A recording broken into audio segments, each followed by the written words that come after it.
Yes, I can just bring you exactly what's happened overnight in one residential part of the capital. You can probably see behind me a residential apartment building that has been completely shattered by an explosion. We've spoken to residents here. They said that between 4:30 this morning, they were woken to the sound of a huge explosion. They said that the night sky lit up like daylight. And then when the dawn did break, they found this devastation to their apartment.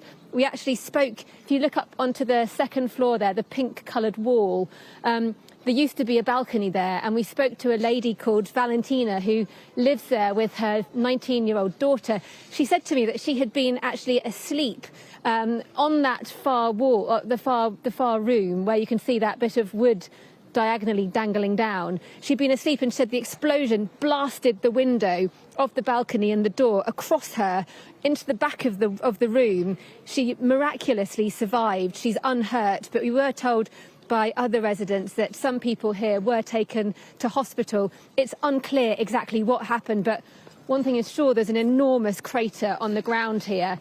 Something clearly very big has exploded into it. One person said to me they thought that it was a Russian rocket was being fired in this direction, and Ukraine's air defences shot it out the sky, and some of the shrapnel landed down. But I'm no military expert, but I'm not sure what caused that, but clearly a significant impact. And you can see bits of shrapnel in that pit. But this is one example of the collateral damage of this conflict.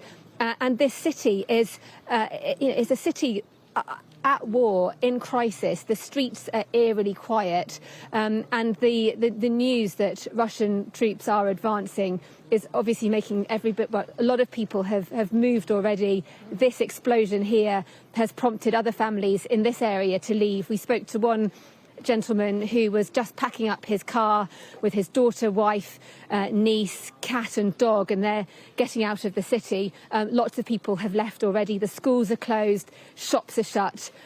Here in this neighbourhood, you can just see a lot of shocked people standing around, looking up at this ruin of an apartment building, and just very, very worried whether it could happen to them next. It's a really, really unsettling time, and it's hard to believe that literally 48 hours ago, this was a city that was peaceful, where shops were open and people were enjoying normal life. And now, especially here, it's in ruins, and there's a lot of upset people, shocked and angry. Valentina, who we spoke to, was very sure who to blame, and she blamed Vladimir Putin.